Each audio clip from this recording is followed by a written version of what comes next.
저는 오늘 나 스스로를 속이는 거짓말이라는 제목으로 말씀을 나누기 원합니다.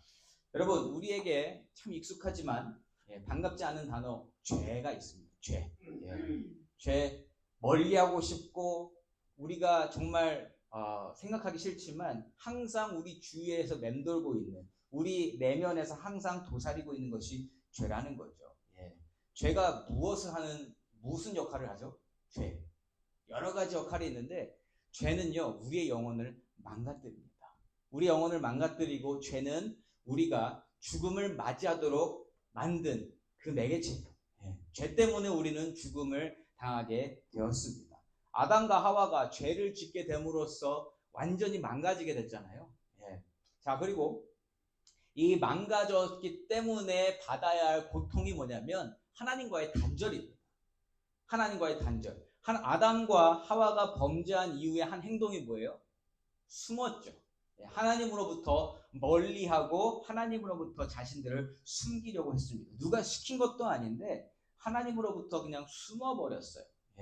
그런데 여러분, 아담과 하와는요, 생겨날 때부터, 만들어졌을 때부터 하나님과 함께했던 존재입니다.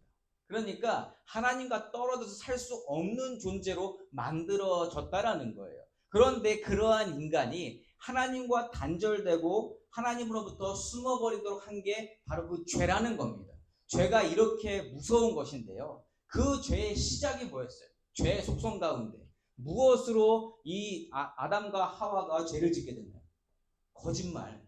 사단 마귀가 거짓말을 통해서 하나님과의 단절됨을 만들게 됐습니다. 아주 치밀하게 개선되어지고 결정적인 부분을 싹 가리워서 분별력을 잃게 만드는 이 거짓말로 말미암아 인간이 하나님으로부터 멀어지게 만들었다.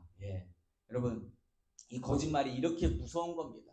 우리는 원래 거짓말을 안 하게끔 만들어졌었어요. 거짓말이 뭔지 모르는 존재였는데 사단 마귀로 인하여 거짓말이 들어왔고 이 세상 가운데 거짓이 판을 치고 있다라는 거예요. 이 거짓말이 하나님이 만드셨고 하나님과 함께 했으며 하나님을 철저히 믿는 아담과 하와를 그냥 무너뜨려 버리게 됐다라는 겁니다.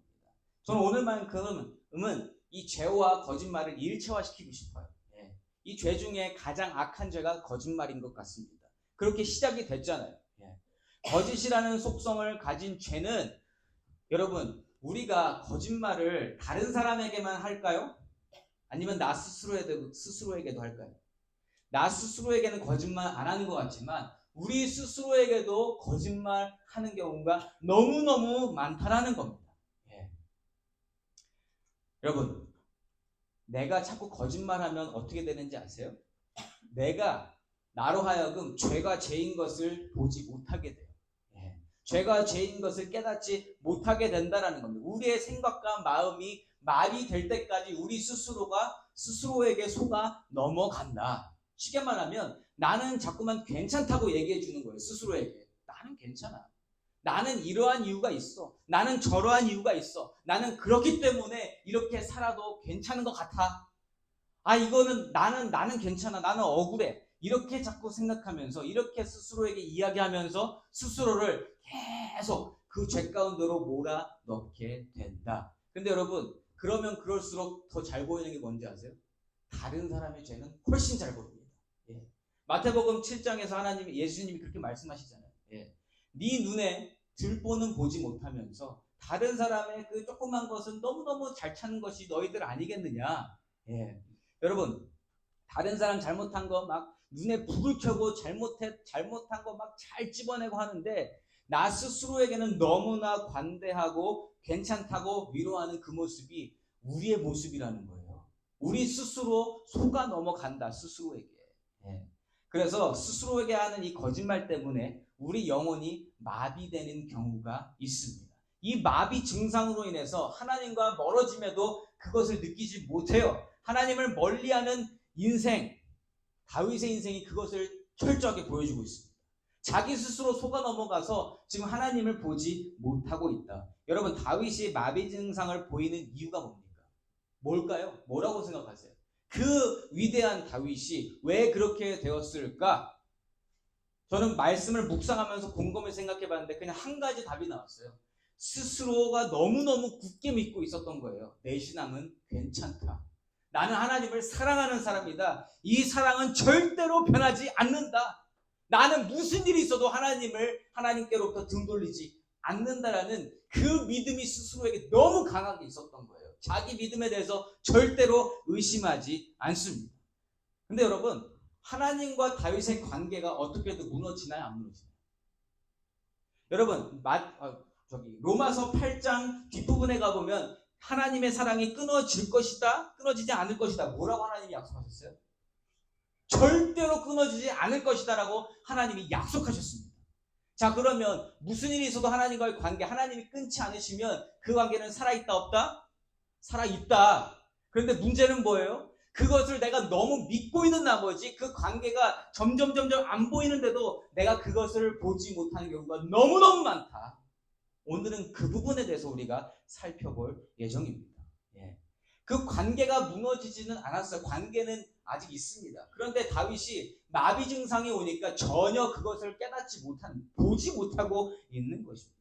여러분, 믿음 좋은 사람이요, 가끔씩은 오히려 더 하나님과 단절되고 더 관계가 멀어져서 살 수 있음을 오늘 말씀이 보여주고 있는 것입니다. 그래서 스스로의 믿음에 대해서 교만하면 안 돼요. 절대 자만하면 안 되는 줄 믿습니다. 나도 모르는 사이에 하나님과 멀어지게 되는 아주 소름 돋게 무섭고 놀라운 일들이 일어나는데, 우리는 이것을 어떻게 받아들이고 어떻게 해결해야 하는가? 방법은 하나님밖에 없다라는 거예요. 그것을 오늘 본문 말씀이 보여주고 있습니다. 오늘 말씀을 통해서 죄로 말미암아 영혼이 마비되어서 죄로 인식하지 못할 때에 우리로 하여금 다시금 거룩하고 의로운 길로 인도하시는 하나님을 배우고 우리 삶을 되돌아보는 시간을 가지시기를 소망합니다. 자, 하나님이요, 다윗을 계속 인도해주세요. 계속 다윗의 마음 문을 두드리십니다.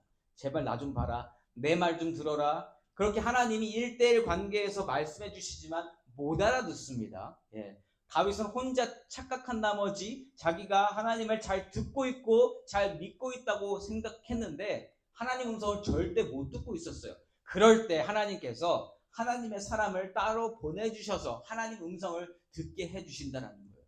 1절 첫 시작 말씀이 이렇게 됩니다. 여호와께서 나단을 다윗에게 보내시니. 지금까지는요, 하나님이 계속 기다리신 거예요. 다윗과의 1:1 관계 속에서 하나님이 계속 말씀해 주시고 상황을 통해서 말씀해 주셨는데 못 알아들었다는 거예요. 그러니 나단 선지자를 보내셔서 말씀해 주시더라.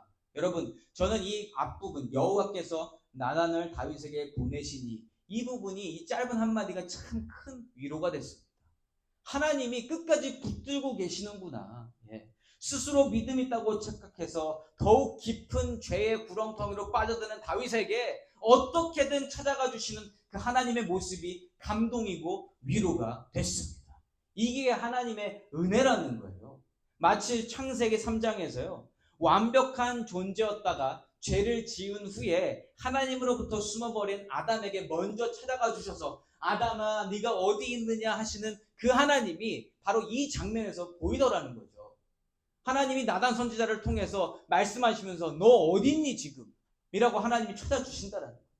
하나님은 하나님이 지으시면서 참 보기 좋으셨다라고 말씀하신 인간이, 여러분, 죄는 아예 하나님이 생각도 안 하셨고 그 죄와 멀어진 관계 속에서, 하나님과의 관계 속에서 하나님의 영광을 올려드리며 하나님과 함께하기를 원하셨습니다. 그러한 존재로 우리를 지으셨다라는 거예요. 그렇기 때문에 하나님은 죄로 말미암아 어둠 속에 숨어버리게 된 우리 영혼을 자꾸만 찾아오시고 불러주신다라는 거죠. 하나님 원하시는 건 그거예요. 저와 여러분이 하나님을 찾아서 하나님의 밝은 빛 가운데 거하기를 원하시는 줄 믿습니다. 우리가 그것 때문에 매주 예배드리고 그 빛을 쫓아가려고 하는 것 아니겠습니까? 죄를 짓고 있음에도 본인이 무슨 죄를 짓고 있는지조차 깨닫지 못하는 다윗임에도 하나님은 다윗의 영혼을 회복시키시는 일에 집중하고 계신다는 거예요. 그렇기 때문에 하나님은요, 혼내시거나 꾸중하시거나 죄값에 대한 마땅한 처벌을 먼저 말씀하시지 않으세요. 뭘 먼저 하시냐면 먼저 다가가 주시고 죄 때문에 너의 죄 때문에 내가 절대 너를 떠나지 않았다라는 것을 먼저 확인시켜 주신다라는 거예요. 그 행위가 바로 나단 선지자를 통해서 말씀해 주시는 거예요. 너 어디 있니 지금? 너 어디 있니? 나를 좀 봐라. 이렇게 알려주시고 계십니다.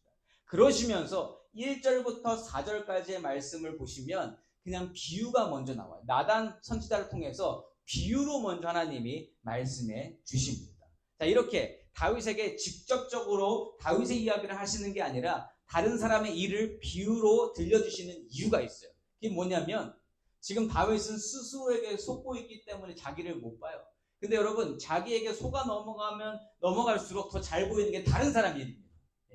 다른 사람의 잘못을 찝어내기에는 너무너무나 좋은 상황이라는 거죠. 그래서 여러분, 다른 사람의 일을 들려주시면서 현재 상황을 보게 해 주신다. 여러분, 이게 얼마나 큰 하나님의 지혜인지 몰라요. 하나님이 저와 여러분을 너무 잘 아심으로 말미암아 우리 상황에 맞게끔 하나님이 그 지혜를 베풀어 주시는 줄 믿습니다. 그래서 다윗에게 직접적으로 그의 이야기를 하지 않으시고 다른 사람의 이야기를 비유로 들려주신다. 자, 그러면 하나님이 어떤 비유를 들려주시는가? 1절부터 4절까지의 말씀을 잠깐 이렇게 요약해드리면 어떤 성읍에 부자가 한 사람이 있고 가난한 사람이 있어요. 부자는요, 가축도 많고 가진 것이 너무나 많은데 그에 비해서 이 가난한 사람은 힘도 없고, 그리고 그가 돈으로 사서 애지중지 키우는 양 한 마리가 있었어요. 그리고 그러니까 이 가축이 거의 가죽과 같은 거예요. 딸처럼 여겼다라고 이야기합니다. 이 사람에게 작은 암 양 한 마리는 가난한 사람에게 그냥 인생 그 자체고 소망이고 기쁨이고 인생의 목적이에요. 자, 그렇다라고 3절 말미에 증거하고 있어요. 자, 그런데 같은 성읍에 사는 그 부자가 어떤 행인이 와서 대접한다고 하면서 자기 거 안 죽이고 그 가난한 자의 암양을 데리고 와서 그 암양을 죽여서 대접을 합니다. 여러분, 그냥 이 상황이 어떠한 상황인지 아시겠죠? 그냥 힘없는 자의 것을 뺏어와서 그냥 그렇게 해버렸다.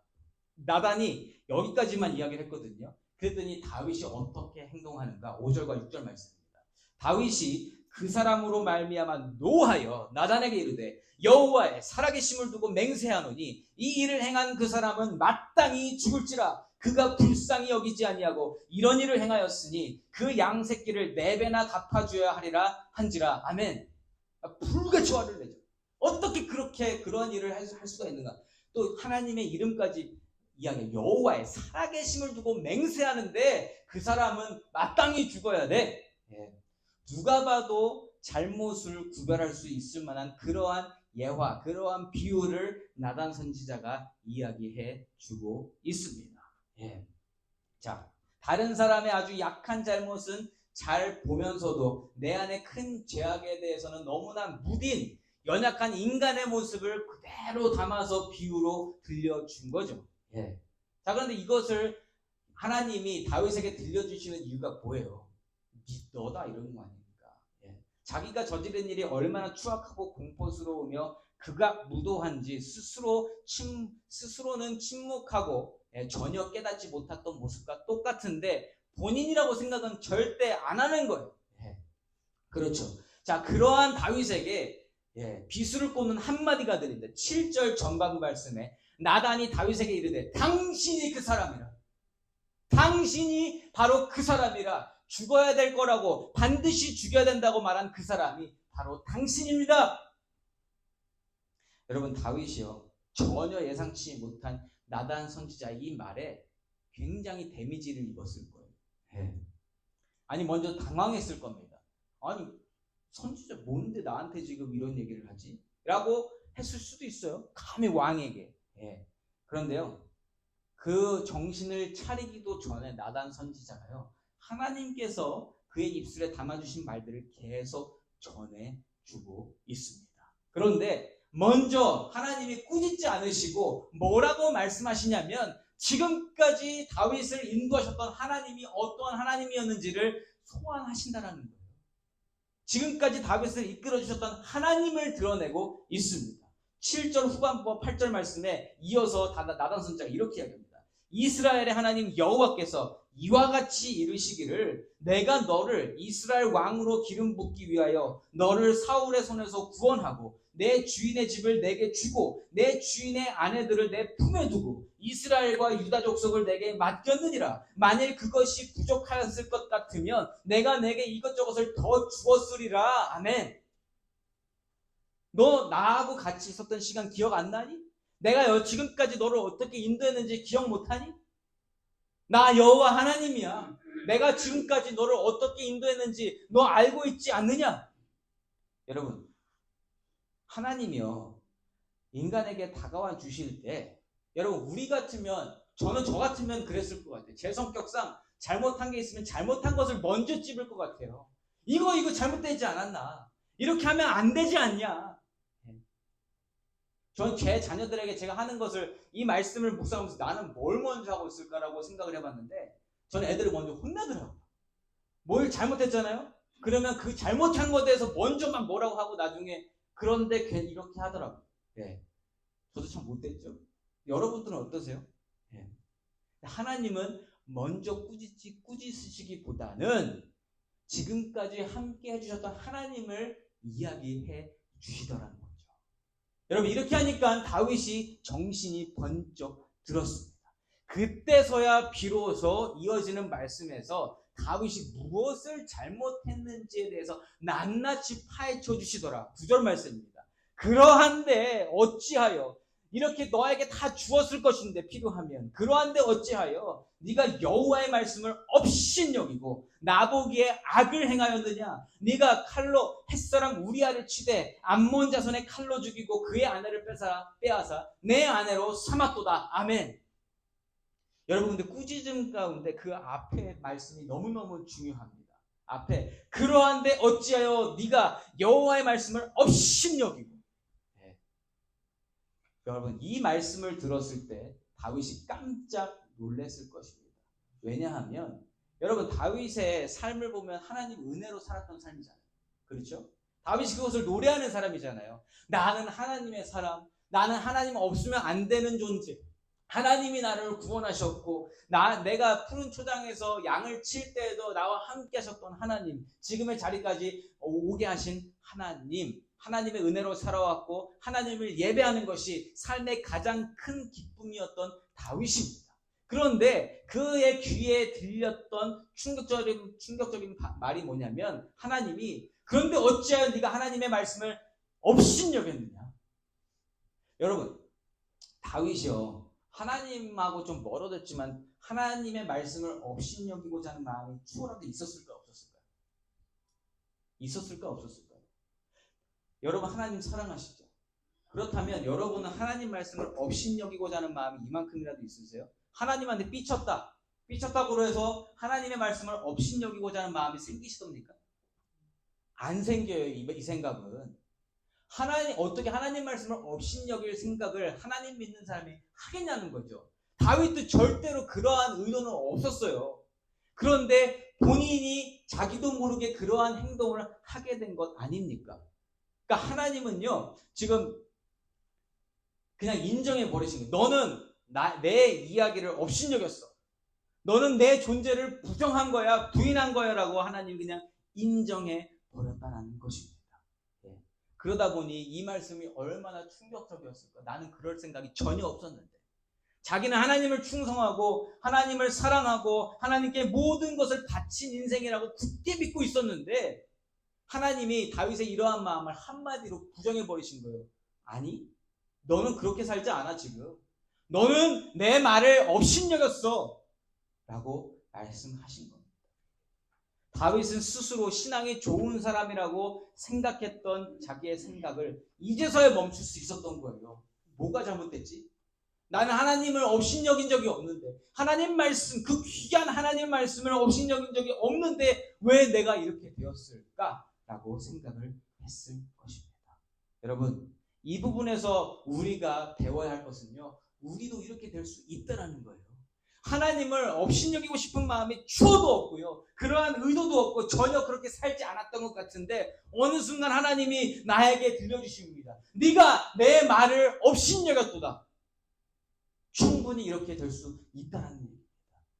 언제요? 나 스스로에게 속아 넘어갈 때, 내 신앙이 괜찮다라고 나 스스로에게 자꾸 이야기해 줄 때, 나는 아무 문제 없다고 생각했는데 이러한 모습이 만들어질 수 있다. 다윗이 그랬다라는 거예요. 다윗이. 그 누구보다도 하나님을 사랑했던 다윗이 이렇게 되어졌습니다. 여러분, 죄가 이렇게 무서운 겁니다. 죄는요, 하나님의 말씀을 업신여기도록 만들 뿐 아니라 우리 스스로가 죄에 둔감해지도록 만들어서 계속적으로 죄의 그 더 무서운 죄악 가운데로 우리를 빠져들게 한다. 하나님과 멀어지도록 하는 그 특성이 있다. 여러분, 다시 9절 말씀으로 돌아가 보면요, 하나님 주시는 말씀을 정신 차리고 들어보니까 이제 나단 선지자가 해주는 말이 그제서야 들리게 되는 거예요. 그러면서 점점 무서워지기 시작합니다. 다윗이 밧세바와 우리아에게 행했던 일, 여러분, 이거 만천하에 공개했던 일인가요? 이 사건은 다윗이 어떻게 하려고 했어요? 은밀히 모든 것을 처리하려고 했던 그 사건입니다. 아무도 모르게 이 일을 진행했었던 일이라는 거예요. 그런데 여러분, 나단 선지자가 갑자기 찾아와서는 자기가 여태까지 했었던 모든 일들을 다 이야기해 주는 겁니다. 그러면서 여호와 하나님께서 이렇게 말씀하시더라 라고 깨닫게 해주고 있는 거예요. 이 순간에 화들짝 놀랐을 거예요. 그러면서 다시금 하나님의 존재가 보이기 시작했을 거고, 다시 이제서야 비로소 자신의 죄가 확실히 깨달아졌을 것입니다. 여러분, 다윗이 하나님 모르지 않아요? 다윗이 하나님께는 숨길 수 있는 것이 없다라는 것을 분명히 알고 있는 존재고요. 하나님이 다 알고 계심을 이미 지식적으로는 알고 있어요. 그런데 자기가 은밀히 행했던 그 모든 일들이 하나님 앞에 얼마나 큰 죄악이었는지 무감각하고 있었다. 그런데 지금 나단 선지자를 통해서 들어보니 내가 이것을 숨기려고 했는데 하나님이 다 보고 계셨구나가 새삼스럽게 느껴진 거예요. 스스로를 객관적으로 볼 수 있는 기회를 하나님이 만들어 주신 거죠. 비유를 통해서. 여러분, 하나님께 숨길 수 있는 것은 단 한 가지도 없습니다.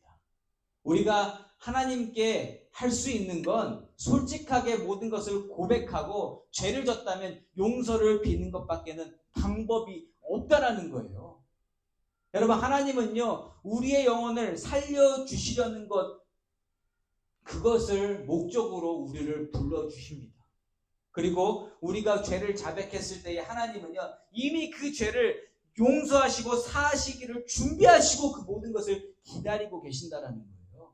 근데 여러분, 영원히 잘 된다라는 것은 그냥 그 죄만 사함받으면 영원히 회복될까요? 아니요. 다시금 그 죄를 짓지 않아야 되겠죠. 다시금 똑같은 실수를 하지 않기를 하나님은 원하십니다.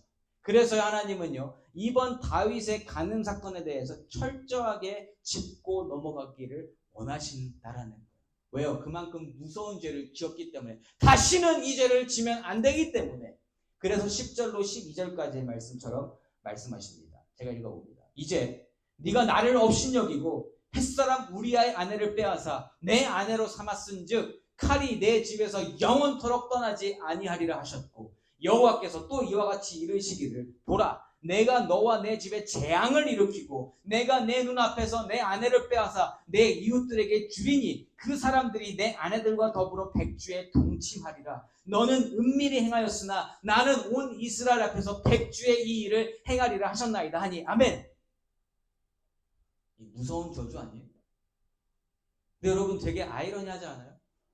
다윗을 통해서 이 세상을 구원할 메시아가 올 거다라는 약속도 주신 분이에요. 그리고 그것을 감당해야 되는 사람이 다윗입니다. 그런데 그 사람이 똑같이 이러한 저주까지 받아야 된다는 거예요. 상식적으로 말이 안 되는 것 같습니다. 그러면 이 사람은 그냥 좋은 것만 택하고 하나님의 영광을 드러낼 만한 일들만 감당해야 될 것 같은데 그렇지 않다라는 거예요. 이 일도 죄에 대한 대가를 분명히 치러야 한다. 앞으로 다윗이 당할 어려움과 고난까지도 약속되어져 있습니다. 왜 이러한 말씀을 하나님이 주실까? 우리가 이걸 생각해 봐야 된다는 거예요. 여러분, 죄에 대한 대가를 치를 때야 비로소 내가 짓는 죄가 얼마나 무서운 죄인지를 깨달을 수 있다는 겁니다. 죄에 대한 대가를 치르지 아니하면 그냥 또 용서받고 하면 그 죄가 얼마나 무서운 죄인지 우리가 깨닫지 못한다는 거예요. 하나님의 지혜가 여기서 또 드러나는 겁니다. 하나님은요, 이러한 대가를 다윗이 치르게 하시면서도 앞으로 끝까지 다윗과 함께 계시는 분이다, 아니시는 분이다? 이 대가를 치르면서 얼마나 고통스럽고 마음이 어려울까요? 그거 우리가 예상할 수 있겠죠. 그런데 그때에도 하나님은 함께 계시는 줄 믿습니다. 다윗에게 하나님이 가르쳐 주시고자 하는 건 내가 너를 절대로 떠나지 않는다. 네가 이러한 죄를 지었어도 나는 그 순간 너와 함께 있었고 앞으로도 너와 함께 있을 것인데 네가 해야 될 것은 그 죄와 너와의 거리를 멀리 해야 된다. 나와 함께 있어야 되는 존재가 바로 너의 존재다라는 것을 하나님이 가르쳐 주시는 겁니다. 나는 너와 언제나 함께 할 것이고 네가 나를 붙들고 살아갈 수 있도록 나는 끊임없이 너를 붙들어 줄 거야. 하나님이 이렇게 좋으신 하나님이시라는 거죠. 여러분, 범죄함의 대가를 치르면서 아프고 고통스럽고 절망스러울 때에 그때 붙잡을 수 있는 분이 계시고 그때 신뢰할 수 있는 분이 계시고 그때 의지할 수 있는 분이 계시는 것이 얼마나 큰 위로가 되겠냐는 거죠. 하나님은 그 앞까지 내다보시고 이러한 일을 약속하신 겁니다. 여러분, 이렇게 나단 선지자가 이야기하고 나니까 다윗이 이렇게 고백합니다. 13절 전반부 말씀. 다윗이 나단에게 이르되 내가 여호와께 죄를 범하였노라 하매. 아멘. 드디어 여기까지 온 거예요. 드디어 이 자리까지 나오게 되었습니다. 스스로의 거짓말에서 이제서야 벗어나서 자신의 죄를 깨닫고 하나님께 이 죄를 고백하게 된 거예요. 하나님은 죄인된 우리가 이처럼 우리의 죄를 자복하기를 원하십니다. 그래야만 죄 때문에 망가진 우리 영혼이 회복되어질 수 있기 때문이에요. 이미 용서해 주시고 회복해 주시라는 마음으로 그 자백을 기다리고 계신다라는 거죠. 다윗이 이 한마디 딱 했습니다. 내가 여호와께 죄를 범하였노라 하매, 이 말이 마치기 무섭게 하나님이 죄를 사하여 주셨다고 나단 선지자가 이야기합니다. 13절 후반부 말씀에 나단이 다윗에게 말하되, 언제요? 내가 여호와께 범죄하였나이다라고 한 이후에 나단이 다윗에게 말하여 여호와께서도 당신의 죄를 사하셨나니 당신이 죽지 아니하려니와. 아멘. 여러분, 하나님은 이미 준비하고 계셨어요. 그 이야기 할 때까지 내가 너의 죄를 이미 사해주고 싶다. 네가 자백만 하면 내가 그 죄를 사해주겠다. 여러분, 이미 사하셨다고 13절에서 말씀하신 것 같이 저와 여러분의 모든 죄도 2000년 전에 우리 대신 십자가에 매달리시고 피 흘려 돌아가신 예수님으로 말미암아 우리 죄도 다 사함받은 줄 믿습니다. 그냥 믿기만 하면 옛날의 죄, 오늘의 죄, 앞으로의 죄도 다 사해진 것 아니겠어요? 이러한 십자가의 복음이 구약 성경에도 가득히 담겨 있다는 겁니다. 하나님이 원하시는 건 이 죄사함으로 우리가 자유를 누리는 거예요. 하나님과 함께하기를 하나님은 원하신다. 그런데 아까도 말씀드렸지만 하나님의 인도하심은 그냥 그렇게 죄사함을 받고 끝나는 것이 아니다. 그 죄를 깊이 깨닫고 더 이상 죄를 짓지 않도록 하나님은 만들어주시는 분이시라는 거예요. 그래서 하나님은 앞으로 이렇게 인도하십니다. 14절과 15절 전반부 말씀이에요. 이 일로 말미암아 여호와의 원수가 크게 비방할 거리를 얻게 하였으니 당신이 낳은 아이가 반드시 죽으리다 하고 나단이 자기 집으로 돌아가니라. 아멘. 아멘. 이 일이 절대 나쁜 일이 아니라는 거예요. 하나님의 영광이 조금 가리워졌고 다른 이방인들이 여호와의 원수가 크게 비방할 거리를 얻게 했지만 하나님은 다윗이 더 잘 살기를 원하신다. 그렇기 때문에 이 아이가 죽게 되었다. 여러분, 이 아이가 죽는 거 비극입니다. 다음 주에 보게 될 내용이지만 이 일 때문에 다윗은 힘들어합니다. 그러나 여러분, 이렇게 인도하시는 것이 다윗을 살릴 수 있는, 더 잘 살릴 수 있는 하나님의 지혜요, 하나님의 방법이라는 것입니다.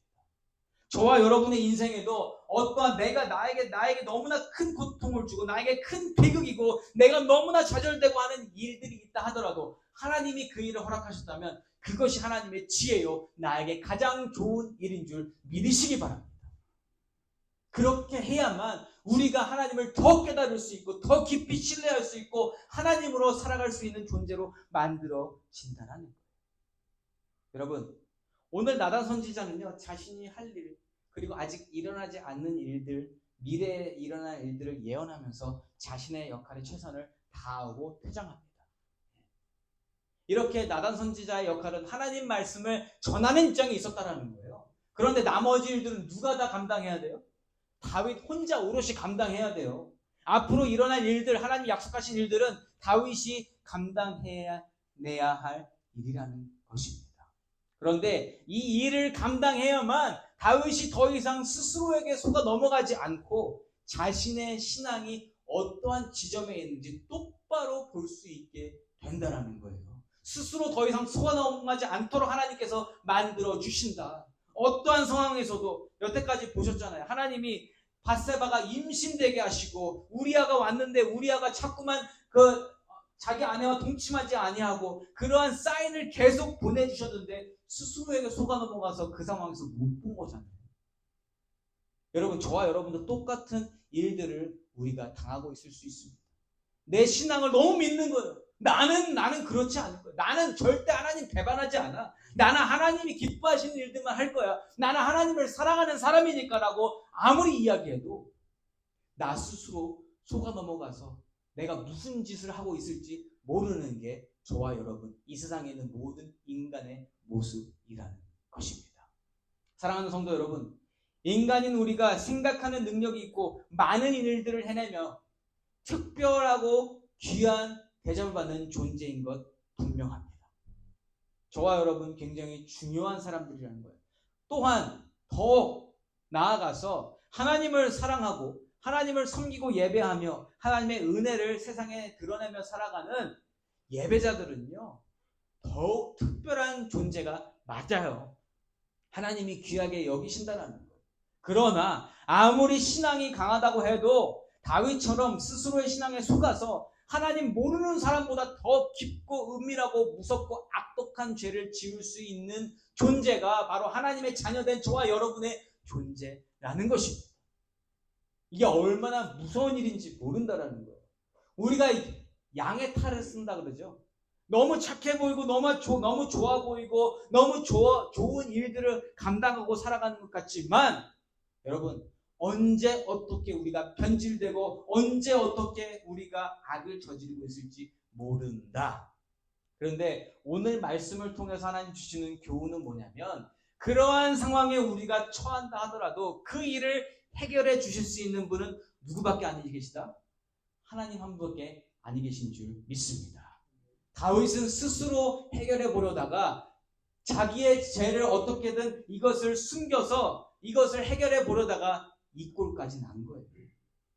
저와 여러분은 스스로 해결해 보려 하지 아니하시고 모든 것을 하나님께 맡겨드릴 수 있는 하나님의 자녀로 사시기를 예수 이름으로 축원합니다. 여러분, 우리가 할 수 있는 게 없습니다.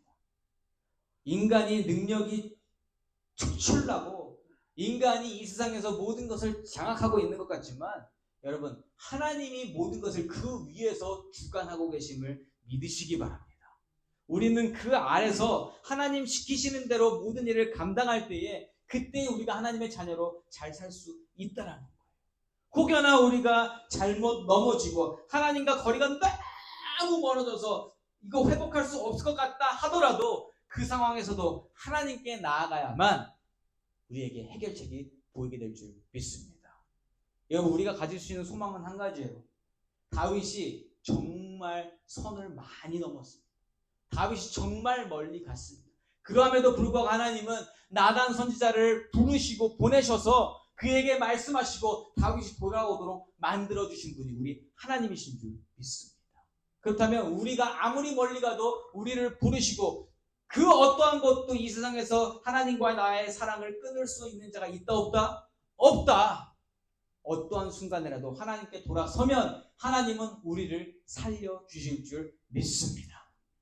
이번 한 주간 사시면서요, 하나님, 내가 어떠한 순간에서도 하나님을 붙들겠습니다. 하나님을 신뢰하겠습니다. 내가 잘못 걸어왔다 하더라도 그 순간 멈추고 뒤로 돌아 하나님께 죄를 자백하고 하나님께서 용서하심을 받고 죄사함을 받고 그리고 말씀하시는 그 모든 죄의 대가들 속에서도 내가 하나님을 붙들겠습니다라고 고백하시는 우리 트루스교회 성도님 되시기를 예수 이름으로 축복합니다. 아멘.